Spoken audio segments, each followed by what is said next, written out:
So, welcome to those that have already joined. There will be other people who will be hopefully joining soon. And this is what we called Demo Day of Unicorns in November. And it's some time that we haven't had any online demo day of the ShiftHub project. And the last three ones were physical on-site events in Romania, in Greece, and in Portugal. And the event today is devoted to three startups. One is from Poland, one is from Estonia, and one is from Germany. And the opening of the event will be announced by Dr. Alena Bubek from Steinbeis Europa Center, who is the coordinator also of the ShiftHub project. And Alena holds a PhD in molecular nutritional science. It has over 5 years of experience in diverse research projects related to health and applied bioinformatics, and also to innovation management. So she's combining deep scientific expertise with practical innovation support. And at the Steinbeis Europa Centrum, she supports projects that connect research, technology, and market actors, helping startups, SMEs, and research consortia navigate the health innovation landscape. Alena, please. Thank you very much. Thanks so much. So I hope you can see my screen. Slides looks good. Okay, great. So yeah, thanks very much for the kind introduction. As you can see from the slides, the main aim of ShiftHub is to foster the development and the uptake of smart health technologies. So what we want to do with this hub is basically to bring smart health innovations to people, and demo days like today's event are also a key part of this innovation journey, because with them we aim to give innovators the opportunity to showcase the solutions to a wider audience, of course, to gain visibility, connect with potential users, future partners, and also investors. And therefore, they're, of course, a key service of our hub that I would now like to introduce you a bit more. So the hub is based on a European project. And it's a European coordination and support action. So that means with the project, we're not actually doing research ourselves, but we are coordinating and implementing support actions for innovation ecosystems and networks across Europe. And this is also exactly what we're doing with our received funding here. So our aim is really to create a smart health and innovations futures technologies hub for European smart health innovations. And when I say we, I'm referring to our 12 partners in the consortium that represent important stakeholders and expertise along the smart health ecosystem. That includes 3 universities as knowledge providers, 4 organizations as innovation intermediaries with the experience in how to support and really connect diverse stakeholders. Also 3 technology providers to provide the different tools for our services, and then also 2 partners which are specialized in engaging our target groups like SMEs, enterprises, and also the patients, of course. And so together, basically, our main goal is to facilitate the development on one hand, then of course also ensure the promotion, and finally then to foster the uptake of the smart health technologies so that they really come to the people. And to reach that goal, our hub is providing services to all different kinds of stakeholders in the smart health innovation ecosystem. That, of course, includes first and foremost the patients, citizens, and the healthcare professionals, but also, of course, the developers of smart health technologies and policy and decision makers. And I would like to give you a short overview about the services, because you might be interested in one or the other. So basically, the services that our hub is offering are centered around 3 key pillars, and these represent 3 key values that we designed really to meet the needs of our stakeholders. Sorry. So these key values are either to build and boost your innovation, or to connect and thrive the collaboration, or learn and grow your knowledge. So basically, whatever it is you're looking for in value, you can find a respective service listed in one of these categories on our website. The build and boost pillar that contains services that are supporting the development and the uptake of smart health products. So these are services which are rather targeted towards technology providers and developers. And these services here, they range from generating new ideas over finding the right partners and finance access, to showcasing the developed solutions. So basically, we want to cover the entire pathway of app development. Just to give you a short example here, so in our open innovation workshops, we are focusing on idea generation and road mapping to facilitate getting the idea into actual implementation. There will be one open innovation workshop upcoming in 2 weeks. So if you're interested in that, have a look at our event website. And then once you start putting your ideas to use, we offer support in finding access to finance, public as well as private, or even access to health data to really develop and to test your new solutions on data. And then during the development process in our living labs, we offer the opportunity to test and to co-create your solutions with actual end users. And then finally, once your solution is more towards market readiness level, our demo days give you then visibility and opportunity to showcase them to the end users or to a larger audience.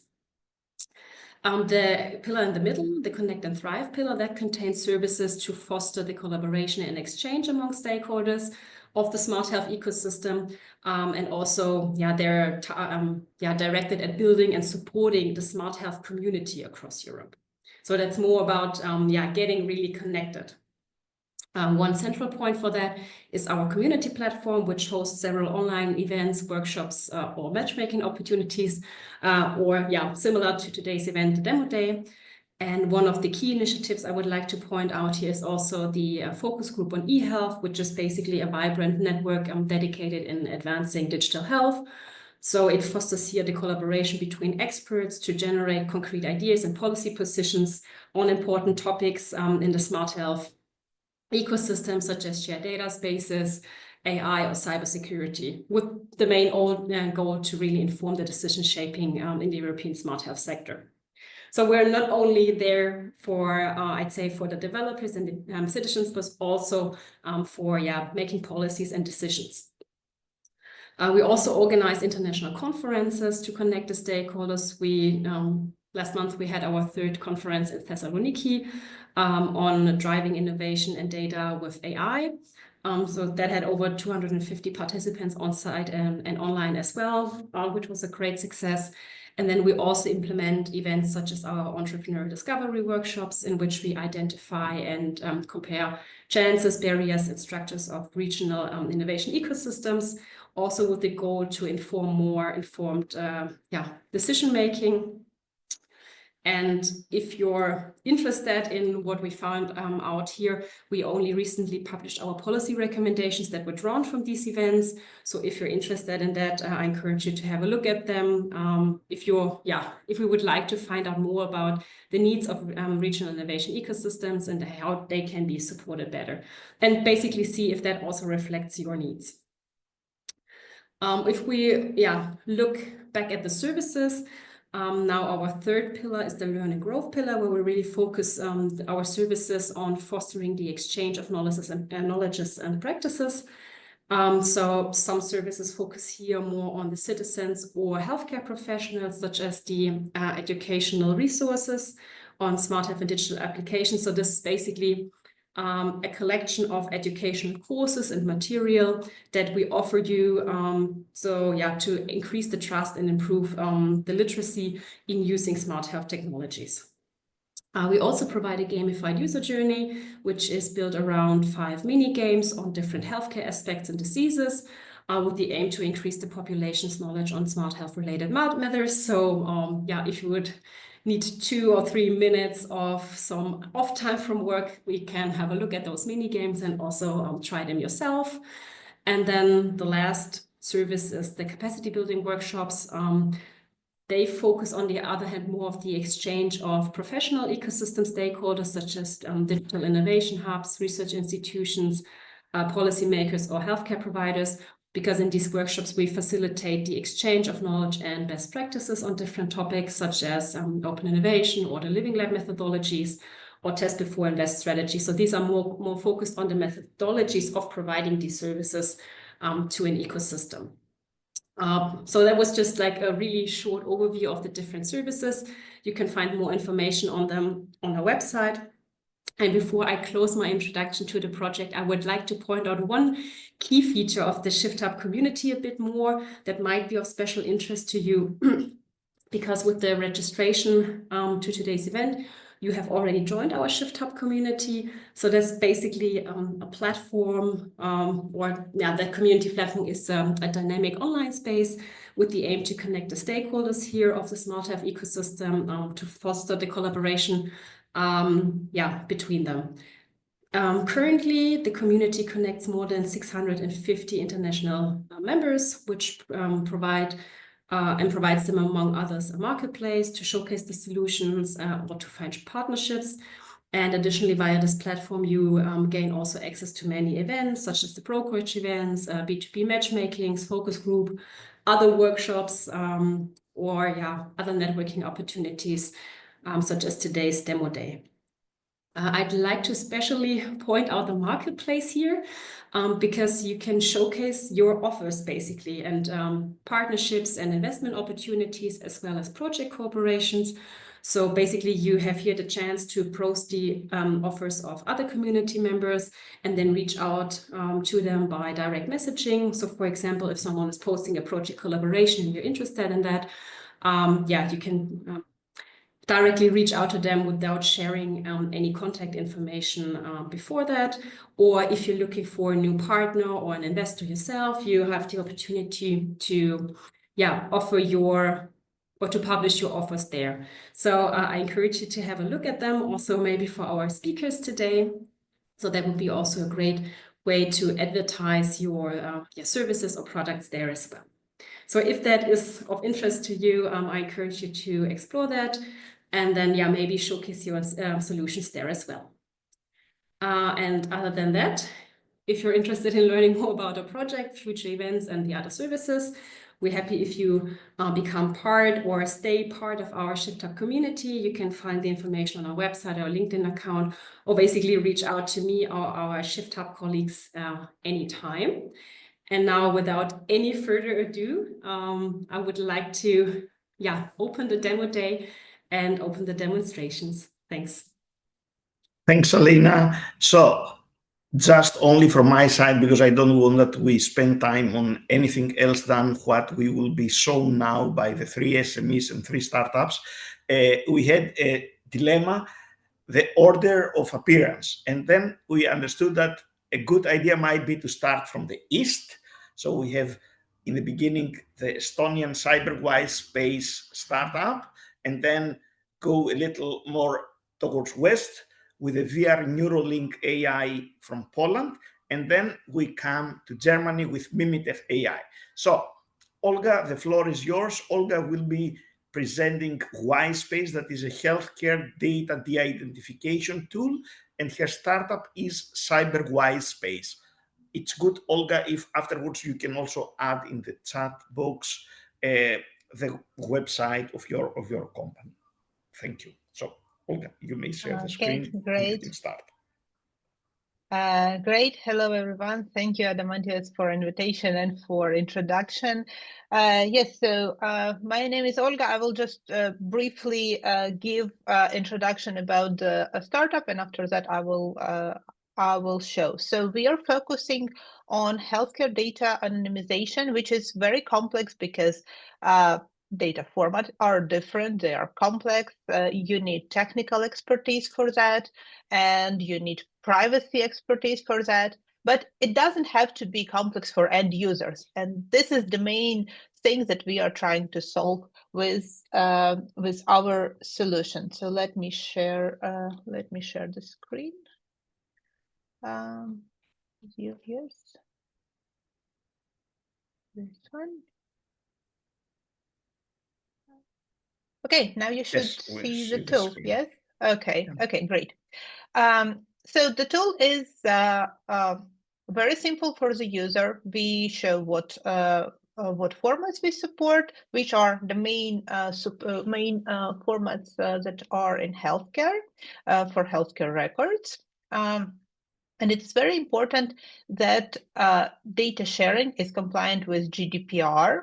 So before processing, we also ask for what kind of data sharing it will be, and we ask user to confirm that they have legal rights to do that. So for this demo purpose, let's use research. Yes, and let's confirm that we have agreement, and after that, this field is already enabled, and I will. But we have patient's records. I will drop it here. You can select file or just simply drop it here. And you see that this file is, well, it's pretty big. It's more than 20,000 records. And it has different details, like details about procedure, patient age. This is identifier for images, time of visit. So the system analyzed the file before anonymization. And you can like click or unclick any of those elements in case you need it, and you press anonymize. It will take a bit of time. Yes, you see that file is processing. I will show you the final result, but before I will also show you the analytics. Yeah, so here is the file is processed. I will show you summary. So it took 10 seconds, which is actually longer than usual. Usually it's 6-7 seconds. It showed the total amount of records that were processed and how they were anonymized. Yes, so we can close the summary. We can see the risk assessment. So it's currently shows that it's low risk. It's 15%, which is well, pretty good. We can go back to here, and I will show you the, oh, I did, yeah, it should be, so, yes, I'll show you the result. It's stored directly on the computer. I have two screens, so it's like on this screen. Okay. The table is pretty big, but I will just walk you through this. It's in Estonian, but the title you can see we translated it. So for the procedure, it has the name of procedure, but because it's all the procedures are the same, so we keep it as it is. This data is for image, and this is direct identifier. So in this case, we anonymize it. For patient age, we group it for 5 years, which is, in this case, we are following k-anonymity, which means that in this specific group, we use K5, which means that at least 5 people share the same details. So here is also this age. For patient gender, this is male and female. This is me. This is female, and yeah, this is male. And for patient visit, we have like title, name of the healthcare facilities, and in some cases we also had addresses which we anonymize. So for data visit, we also delete the specifically date, but keep months and years. Here in original data in healthcare professional, there was doctor's code and name, so we anonymize this, and in addition we said that it's a doctor, specifically radiologist, or it could be nurse or some specialist. It like depends on the code. Response time, and yes, it's for examination. And for summary, this one has answer and a free text. So in this free text, we also process it, and in some of the cases, we see that there are doctor's codes or doctor's names there, or some addresses and dates. So we anonymize those data as well. As you can see, the file is, well, pretty big. Yes, so this is all for the demo, and I will explain a little bit more about possible use cases. So it can be used from the hospital perspective, like if you need to share this data with researchers and you have a data set. So any person who they don't necessarily have some technical skills in data privacy or data anonymization, but they have access to this data, and they can prepare data for research.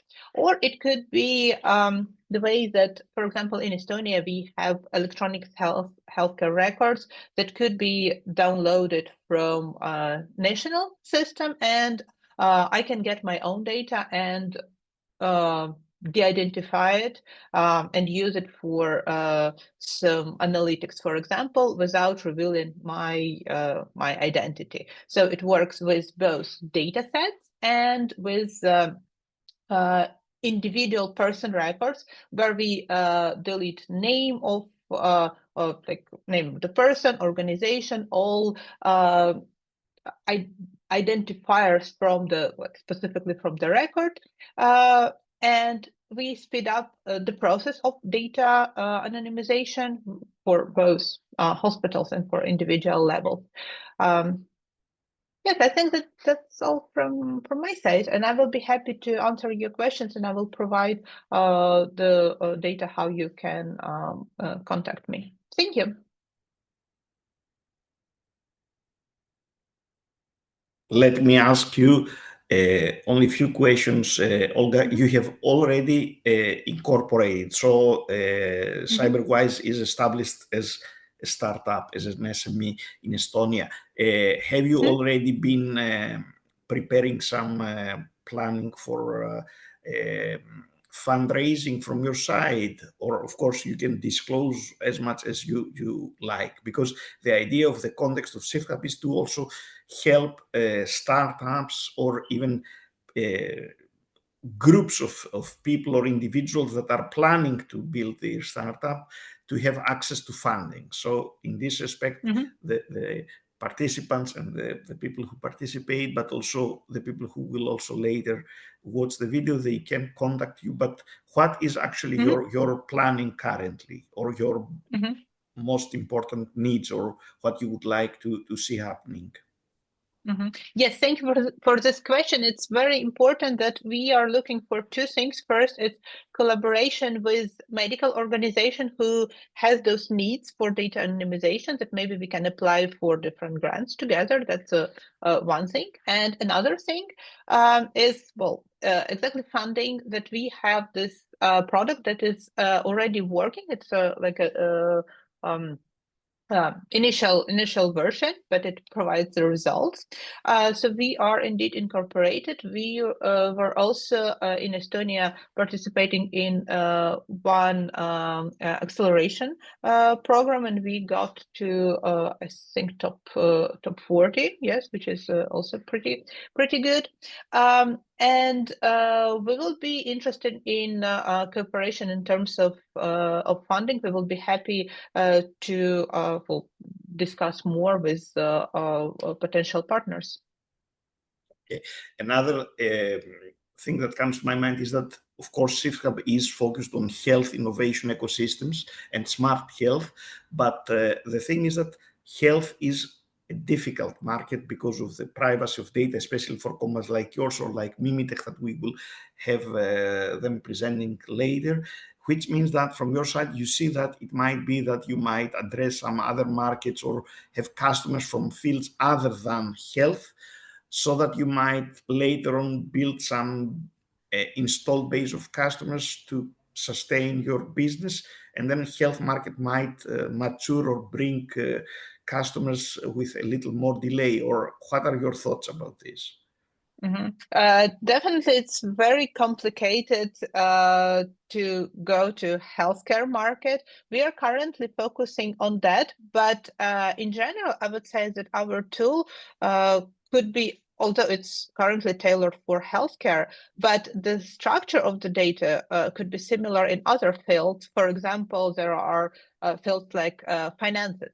yes, or banking, they also operate with data that has high risks, and they need to evaluate those risks. They need to process this data. So I think this is also one of the sectors where we can be useful. So we can take a look on different directions, but like currently it's this focus. Okay, thank you.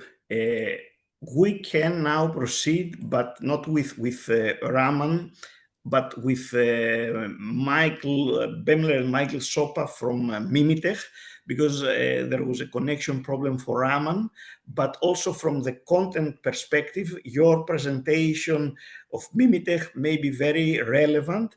And Mimitech AI is a startup from Germany. And what they are going to present is generative health data synthesizer with trust controls. So the presenters are Michael Bemler and Michael Sopa, who are both co-founders of Mimitech AI.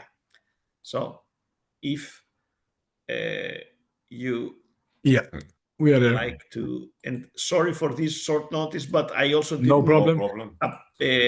see that Raman had a problem to get connected. Yeah, I hope he will solve it. Gabriele, we are trying to see how to solve this problem. Yeah. No problem for us. We can bring it on. So we are Mimitech AI. My name is Michael Sopa. This is Michael Bemler. Together we are Mimitech AI. We established our company in March 2025. And since that, we are focusing on compliant AI solutions. And for this day, we took a demo for our MimiSynth. And I will show my screen.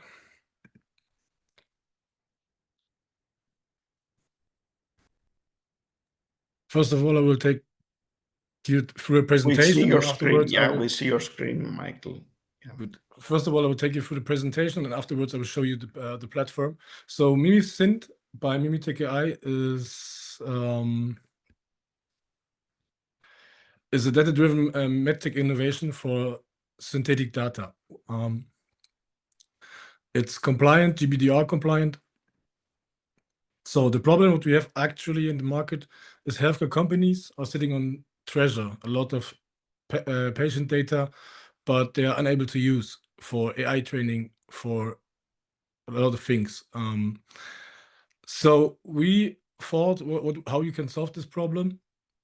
For one reason, to train AIs, because this is our part, what we do at Mimitech AI, and how we can solve this problem especially for the EU market and for the DACH market, because in case of the EU AI Act and everything, it will be stricter and the AIs have to be more auditable. So the strict data protection regulations have limited access to patient data.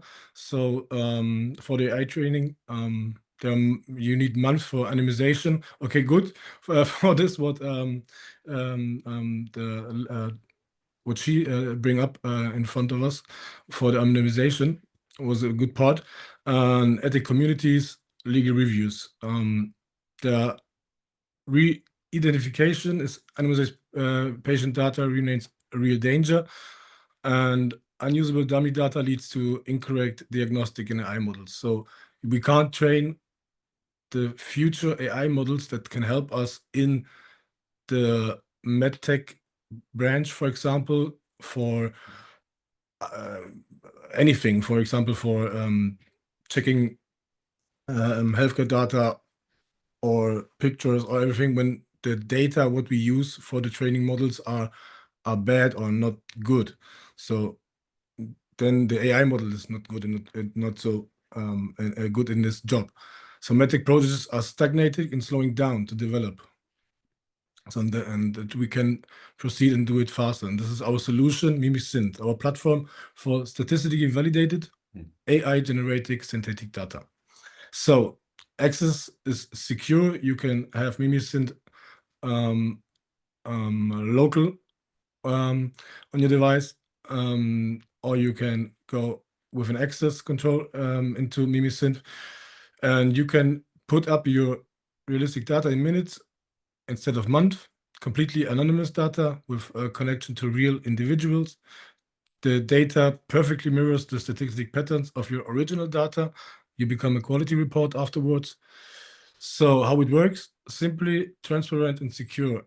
We validate and scan your upload your secure data, or automatic P2 scan for sensitive columns. The AI will check it, we confirm and configure and synthesize. We have an AI engine that we create that generates the new synthetic data roles from your original patient data. And afterwards, you also get an audit report, which you will need from the restrictions, comparative quality and privacy report. And you can download your synthesized data, what you need for the trainings or for AI model training, as a CVS, XLS, or JSON file. And also you have the quality report as in PDF. So small platform overview, how it looks. We will show it to you afterwards. So the technical innovation is maximum data security through AI, through local AI models. So local execution with models like P3 Mini.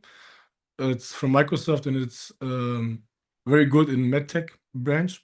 So your sensitive data never leaves your interface. It's privacy by design. This was our focus at MimiTech AI and all our AI solutions that we create. Our calculations for creating statistical patterns are performed client-side before synthesizes begins. So GDPR compliance, we guarantee you for data protection, compliant innovation. So anonymization guarantee, one-to-one connection to original data. The re-identification risk is mathematically eliminated. Automated compliance evidence, generate comprehensive reports for regulated authorities and internal audits with a single click. So the audit report, every synthesizer is put to the test. Our traffic light system provides you with immediate and clear feedback. So green for simultaneous statistic likeness, green privacy, bias checks. We provide the quantity proof. The audit report includes the detailed analysis of each column to provide statistically validated. So your compliance evidence and quality is guaranteed. So like you see, you get every report, you see how was the metric, you see the original data that you put in, and you see the synthetic data where is will change, so how close it is. So the synthetic data that we create with our AI engine is nearly one by one so good as your original data, but instead it's anonymous. So MimiSynth accelerates development in critical areas. For healthcare, especially for AI-powered diagnostics, for training, image recognition algorithms, for validated of SAMD, robust testing of software as medical device, with realistic yet 100% artificial data, and for the genomic research, analysis of genetic dataset, identification of biometrics without private risks. Competitive advance to other tools right now in the market. MimiSynth is in data quality high. We have a statistically representative. Data privacy is maximum. It's one-to-one. Speed is very fast. It's not minutes, it's hours, and not hours, it's just the minutes. The auditability is very high. We integrated instant in our platform, and the usability is not only for experts or only for data science. So everybody who can put up data can use MimiSynth. So it's for domain experts and developers. Oh, so now you see us live. So sorry for the missing pictures. So our founding team, it's Michael and Michael. Yes. So I will show you right now the next the platform right now. So give me just a second.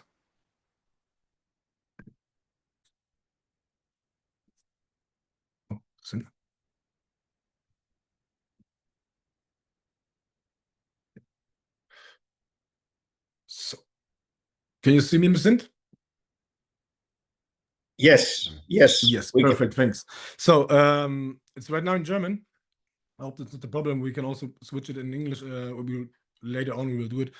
So MimiSynth is a B2B platform for DSGVO, everybody knows in Germany, DSGVO-konforme synthetic data for AI and for regulated branches. So you have your desk.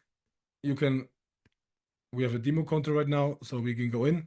So welcome screen, welcome to your specialized synthetic data center, especially for pharma, medtech, and Krankenhauses. So you up there, you can only see your contact. So every medical or university who will use that to train AI models can have his own account. We'll put also in the next lead, we will plan the team desk, so you have it you can also use it as a team. So you have a dashboard where you can see everything right now. You can switch it back when you don't want it.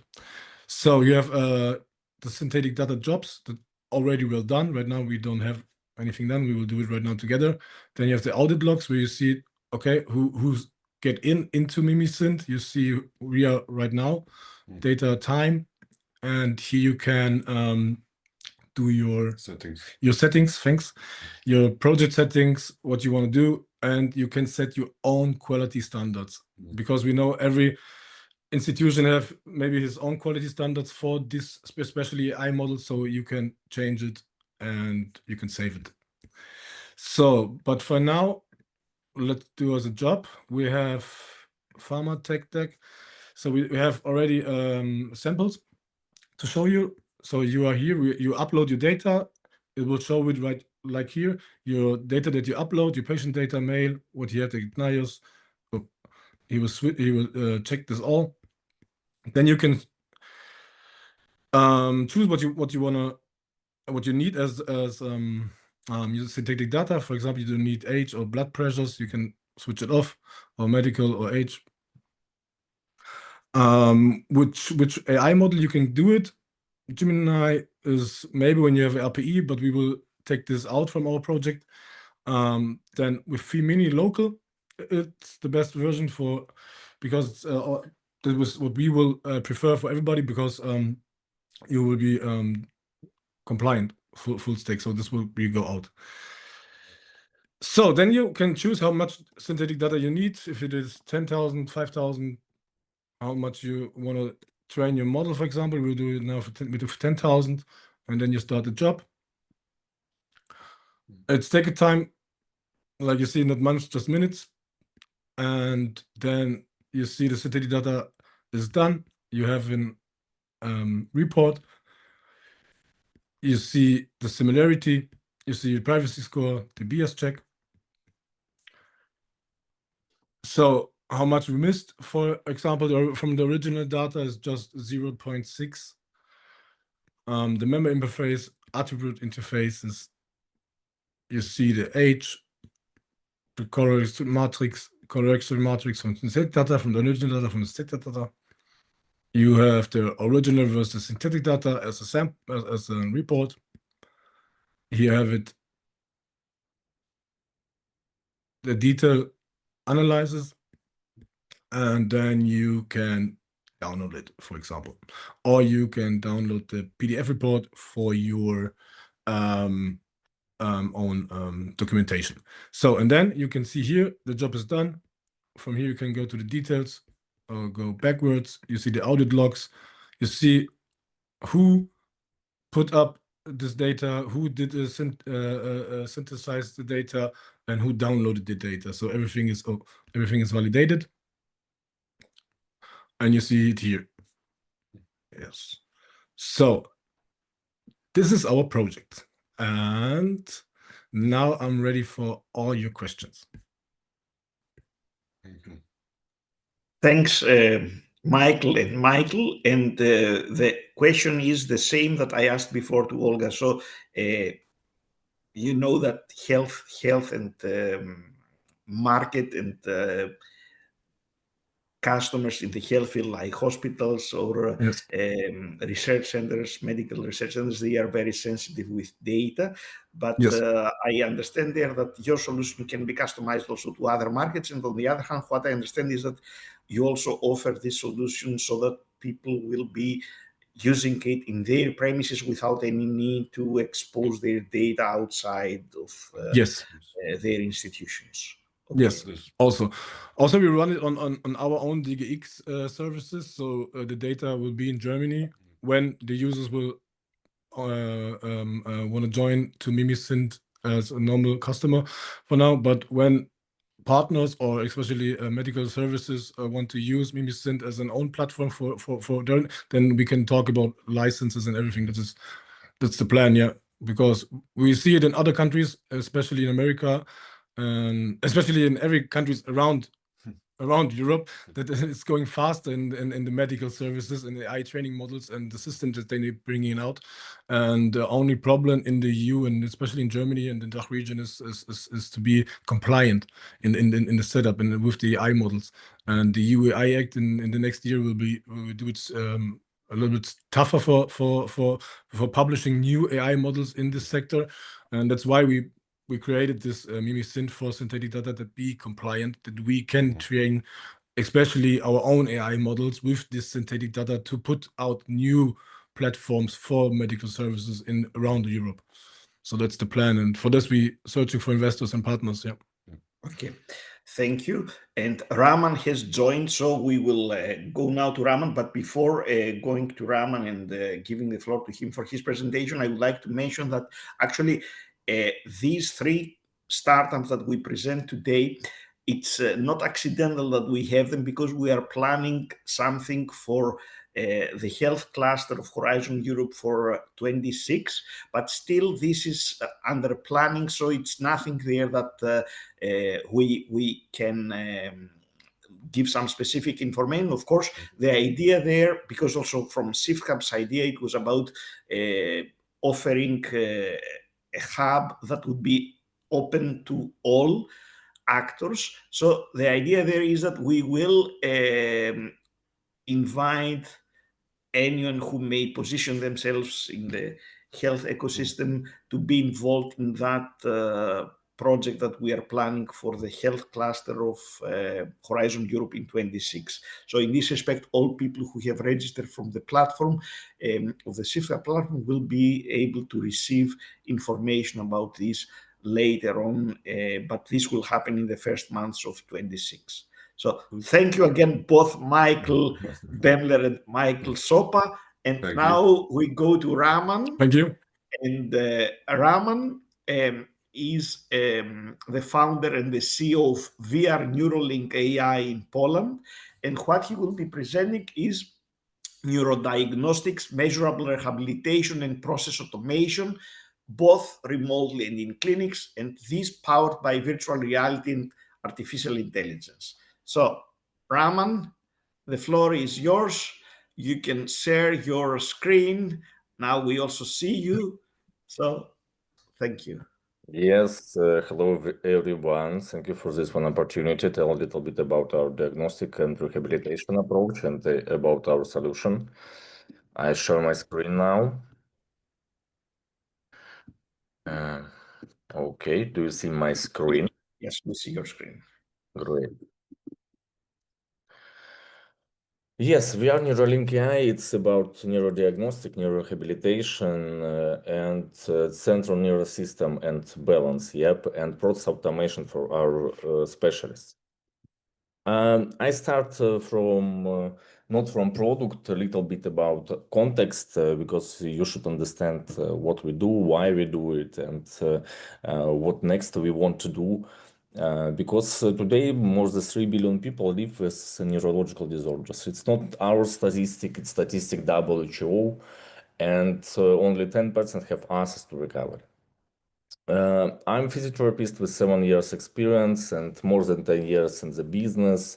And in one time, I understand that I should change something on this one sphere. And of course, with my team, not only me. But before we solve this problem, we should understand how it's work. Yes, because we should solving something and should understand something. First of all, today in the market and why it's happened, why today us is only 10%, because first of all, we have diagnostic tools. Yes, it's really important. It's really important for doctors. Diagnostic. It's really important for doctor, but because without them, all our rehabilitation is really subjective and really dangerous. We have VR and remote solution, but in the market, and another solution which today working with our patients, but they still rely on traditional method of diagnostic. And of course, we have our specialists, it's doctors in neurology, geriatrics, physiotherapists, and another doctors working today with patients. And it's doctors really over helmet, working 20 hours per day with patients. And we know it in 80%, they don't know about any solution and working with patients with subjective side. Subjective way. And as a result, today we have 3 ways how we can work with our patients in rehabilitation in this one, in neurorehabilitation today in the market. First of all, of course, we can work without any tools. And I repeat again, 80% of doctors working with patients without any tools today. Yes. For example, we have patients after stroke, and they start after stabilization of patients. They start. Our doctor should understand CNS and level condition of our patients, and they have special tests. Yes, when doctor tests our patients, really subjective tests, and of course, it's not solve a problem with us, yes, to recover to our patients. And second way to work in this market is traditional diagnostic method, really reliable method, really important method for doctors, because and small discourse to neurology and our CNS have connections with our muscles, and our muscles keep us on this one environment. And when we have problem with and yes, keep us in this one environment with small micro movement. We standing, for example, when we're standing straight, we have small micro movement, and it's our muscles working and keep us in this one environment. When we have problem with CNS, we have problem with muscles, and with this one diagnostic tools, we can see this one problem with muscles and understand level of CNS and balance to our patients. How it's work? Our patients standing on this one platform, in the floor on this one platform, we have special sensors, and when we have problem, patients standing on this one sensors and push on this one sensors. Yes, and we understand that we have problem, for example, with when we have problem with CNS, we have problem with balance, and when we, for example, move to right side, yes, we push to the right leg, and this one system understands this one movement and give results for our doctors. It's really important because with them we can understand small issues of our patients with CNS, which can be a big problem in the future to our patients, or we can recognize rehabilitation results and small rehabilitation results, which can be big win on the future for our patients. And of course, we have in our market a lot of XR, VR solution, great XR and VR solution, which work a lot in the market. But they have big problem. Not one for them can reproduce this one traditional method for diagnostic, and they try give some information about their patients, activities of our patients, or something else about patients, but it's really subjective data. And yes, maybe it's it should be in this one solution, but it's not important. Really, it's not important as this one traditional method for doctors. And what we did, and of course, it's not one from this way. It's not about not one of this way solve real problem with access to our patients. What we did, first of all, we reproduced traditional method of diagnostic only in VR headset, without any outside sensors. And today we can give a chance to doctors understand their patients, for example, after stroke, Parkinson, ataxia, TBI, and another neurological conditions in the clinic and remote. And of course, we are not only about diagnostic, yes, we're about rehabilitation. In this short video, you can see diagnostic and rehabilitation in our tools. But today, sorry.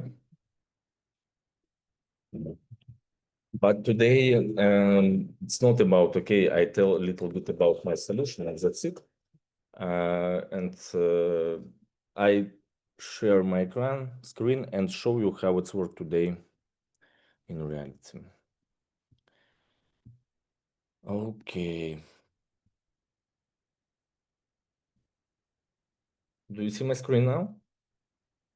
Yes, yes. Great. And I don't see me. Yes, I see me. Today we have our, I can tell that we have today our only MVP. Yes, why MVP? Because we have a lot of plans for the future. We're working a lot with doctors today and want to realize a lot of next plans. We have not a small history about story about our solution and our method. And today, if you remember, this one big Stabilo platform in the photo, yes, we realized our Stabilo platform method only with this one VR heads. You can see on the screen, it's what our patient look at and our solution in real time. And I show you some tests today, stabilometric test, and how it's worked today with stabilometry in our solution, and show you some exercise today for rehabilitation. And we start from diagnostic.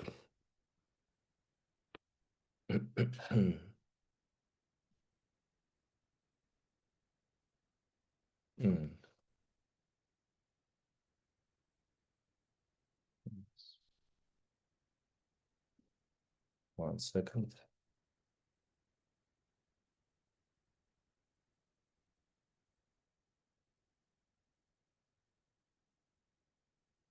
What's happened?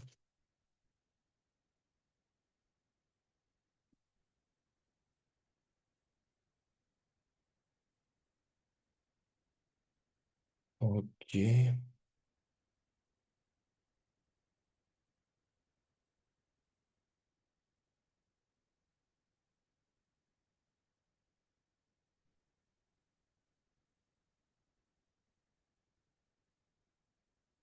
Sorry.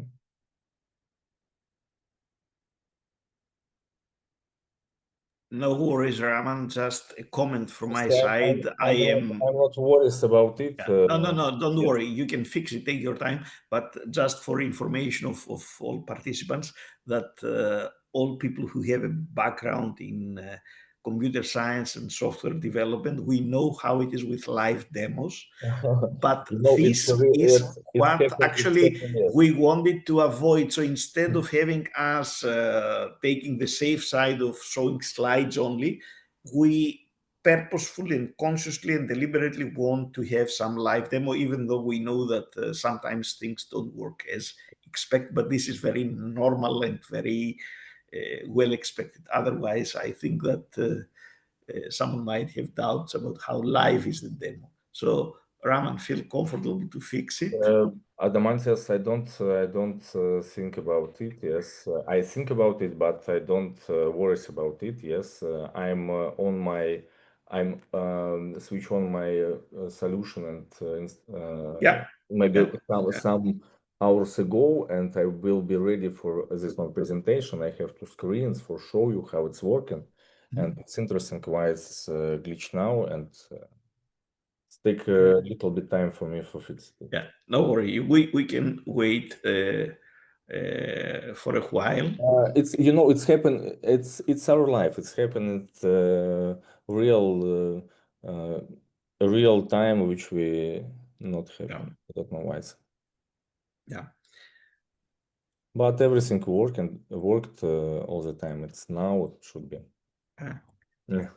It's because now you needed it to operate. Therefore, Yes. So this is the principle there, that But everything should be great. it goes wrong when it will. So it will start raining when you have no umbrella with you.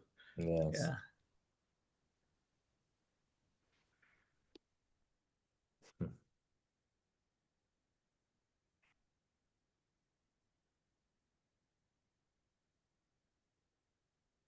Yeah, I see George writes, it's Murphy's Law. Yeah, exactly.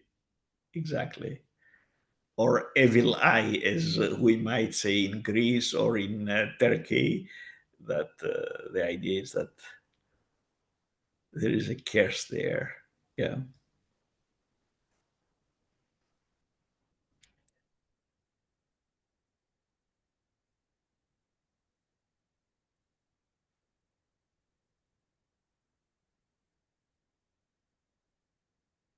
But I still like it like this, because what we see, it's people present pitch decks, and in 10 slides they can promise or supposedly claim that they have the solution of everything, while in a live demo you can see what actually is there. And even in cases that this actual thing that is there may not seem very impressive, it is still a basis on which someone can build something. Yeah.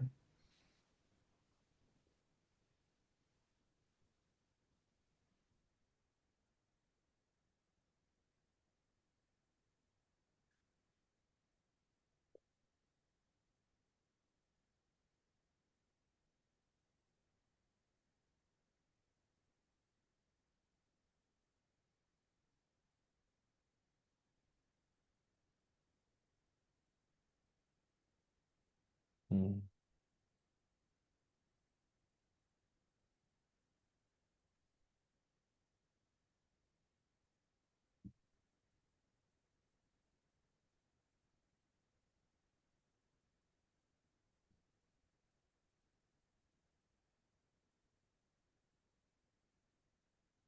Mm.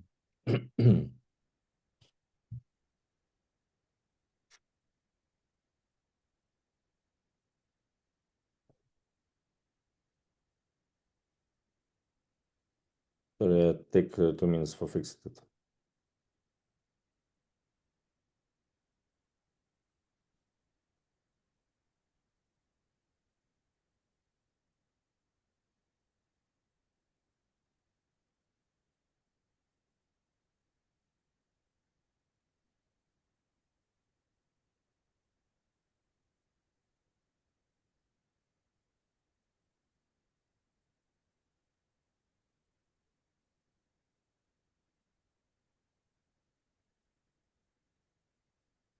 Yes, I little bit continue with our solution and tell a little bit about us. Our diagnostic approach was using, because we are native from Belarus, yep, and our team from Belarus, but now we are in Europe, yes, with only a European project today. I can tell that we worked in Belarus 5 years, and our diagnostic approach worked in medical system 3 years, yes, 2 years in medical system, and we had more than 1,000 patients with our diagnostic approach, real patients. We had some implementation, and it's not only about experiment. Yep. We had protocol approved by Ministry of Health with our diagnostic approach. It's important too. And with another traditional method of diagnostic, for example, we're using in medical activities for our patients, for rehabilitation our patients, and doctor can choose traditional method of rehabilitation and diagnostic or our method for rehabilitation and diagnostic.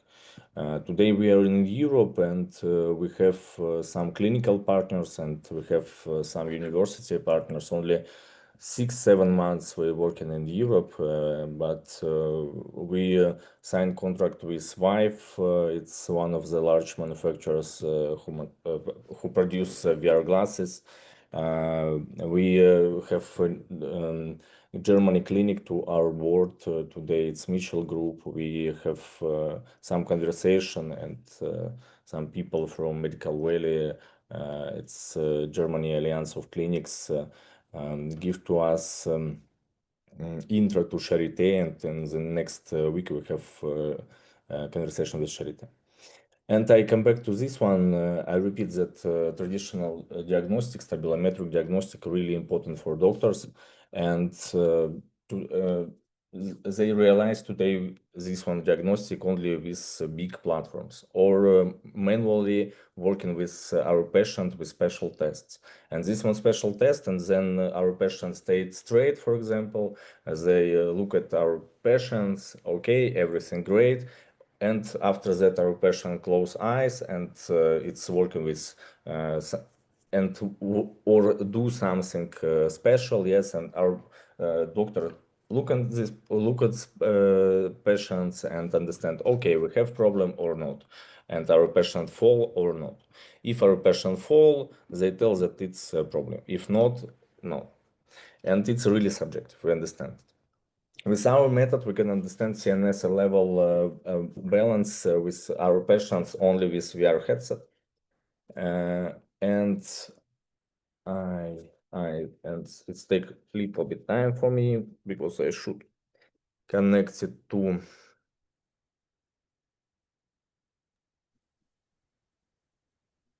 another, because I reload it.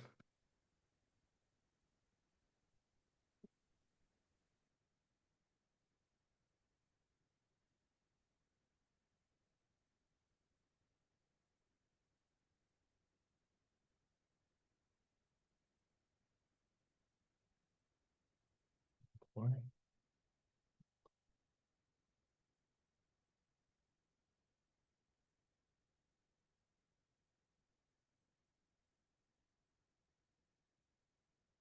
Okay. It's again.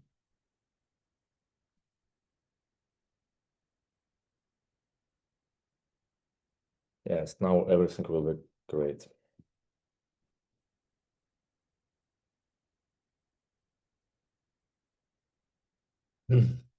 Yes, and today we can understand level of balance our patients only with VR headset. With this one VR headset, without any sensors, we can start our diagnostic, and we push only one button, and you see our diagnostic starting, and we understand, and we wait, yes, for diagnostic.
Yes, and because this one it's not in my head, yes, sometimes it's VR headset off and don't working, and I should it do again.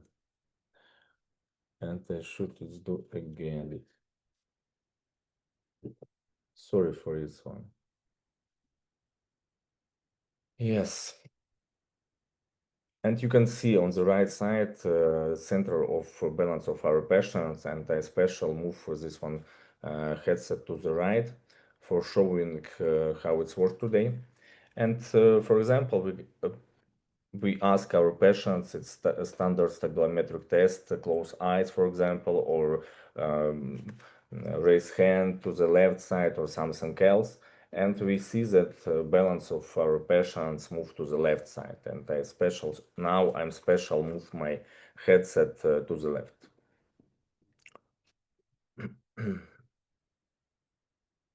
And we can show it was my first movement when I moved to the right, and this my left movement.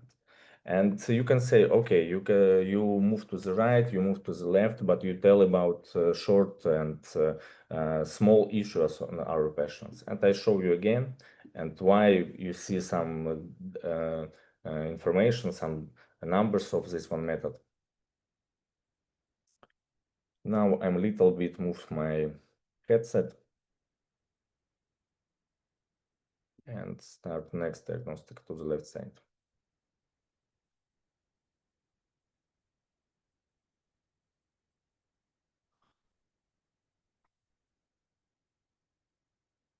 You see, this one was small movement from my side. We can understand that, you can understand that, okay, in our reality, now I'm sitting in the chair, I'm a health person, yes, and my movement, you don't see my movement, this one micro vibration in this one reality, yes.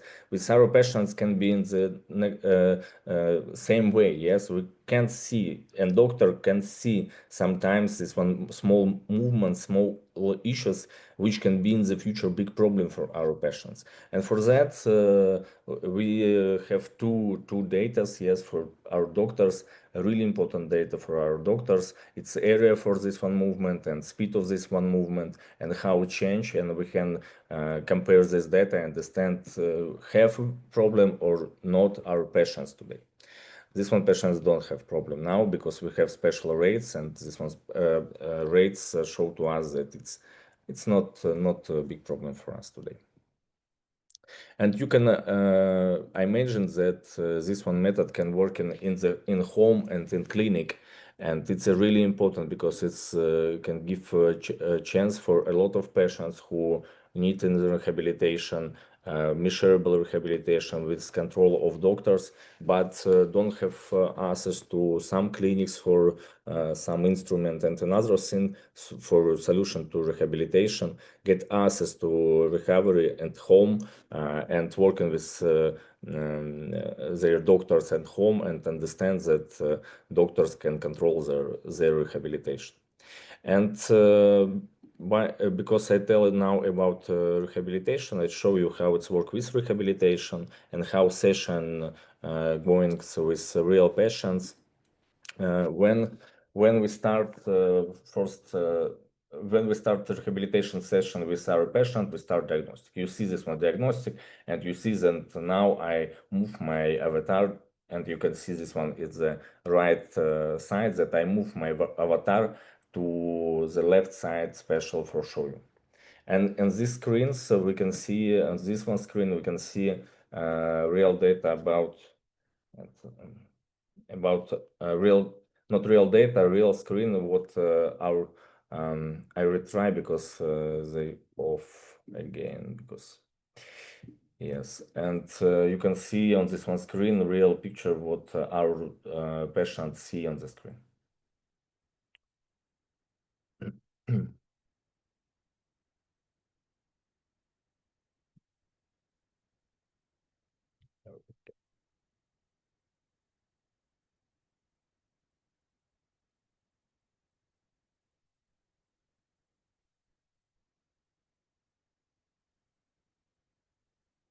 Yes, and today we have some exercise to rehabilitation our patients. I show you this one exercise really fast, then you understand what is it, and you should understand. In the first way, you can think that it's only exercise, some games on VR, and our colleagues from neurological side tell to us then their look first time on this one exercise that tell to us, okay, it's some games, worried, yes, it's not for rehabilitation. But you should understand that first of all, in VR environment, we can using all our functions, for example, cognitive functions, audio functions, our eyes, reaction, and another thing. Second, I'm training. I go to the gym some days in the week. Yes, when I can't, I go to the gym. Yes, when I can't go to the box, I go to the box because I'm training boxing too. But I try it solution, and I understand that my muscles start working from first rehabilitation exercise. It's a really and second, we have gamification in our solution. It's a really important too. But another side for this one exercise, it's not about only exercise or gaming. It's real protocols for rehabilitation, which we test 1.5 years in real patients and make some change for this one protocols. I show you first. It's a nice game, yes, but for movement in this one game, we should using our body. And for example, now I want to go to the forward, and I using my body for move this one avatar to the forward now, and collect some sugars and something else.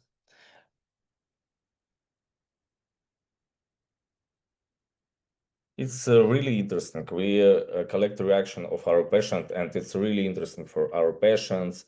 They deep on this one games, and it's really interesting for this one games. But on the next moment, yes, and second moment, and second side, we working with their cognitive function, with their reaction, with their another systems in this body.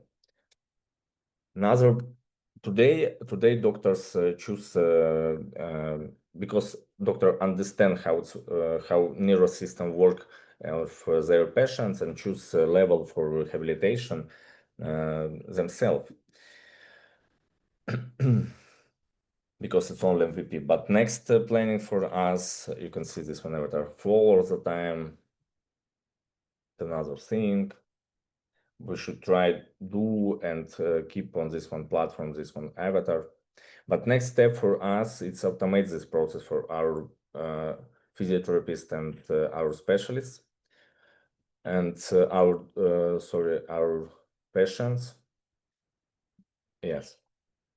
Okay, we finish, for example, we finish rehabilitation. We finish rehabilitation exercise with our patients and do next diagnostic for understand how CNS and balance of our patient changes. And you see, yes, in our patients when we start, yes, has had one area of the movement. Yes, now we have another area of the movement, and we have average speed. Yes, we stay on this one. Yes, Dr. Andomantis.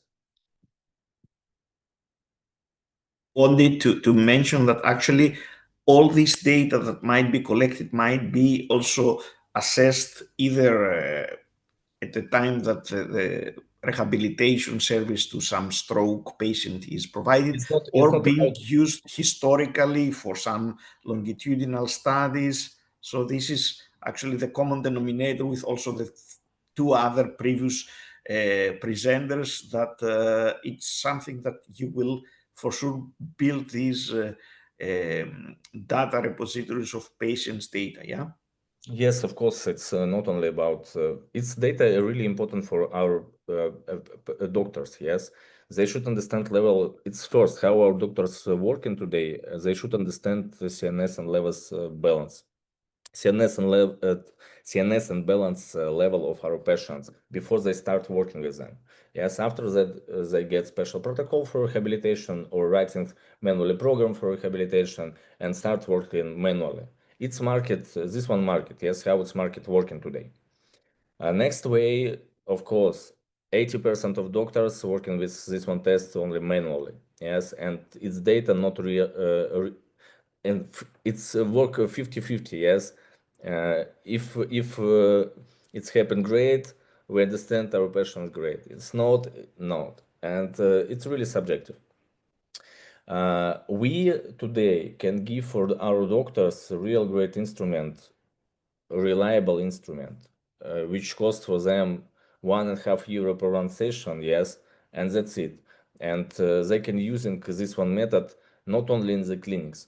They can give this one method in the future, because we're now working on our online platform, yes, for rehabilitation and diagnostic, and automate process automates for our specialists. Give this one solution to home, and our patients can work at home. And of course, we collect this data. Yes, we collect this data today only in solution in laptop, and that's it, not in our service cloud and another thing. Yes, of course, in the future we can use another services for protect this one data and blah blah blah. We know how it's work, and we know how we will work with this. And of course, we have a lot of data, and we can show this one data for our doctors, and our doctors can analyze history of patients and how our patients worked on this one rehabilitation process and another thing. It's really, really important for them too. Thanks, Raman.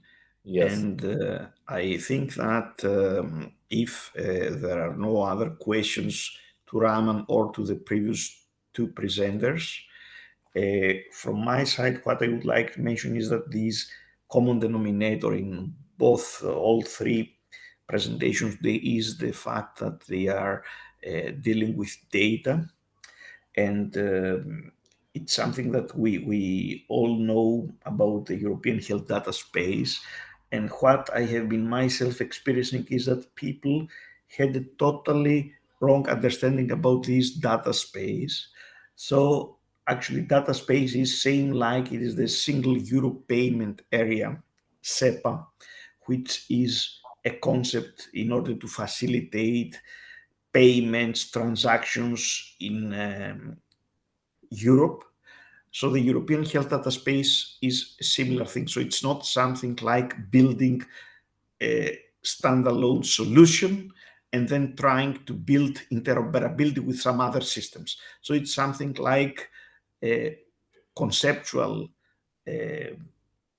imperative, and then how it can be implemented. So in that case, for instance, we might see the ecosystem of the three startups that from Olga's startup comes the anonymization.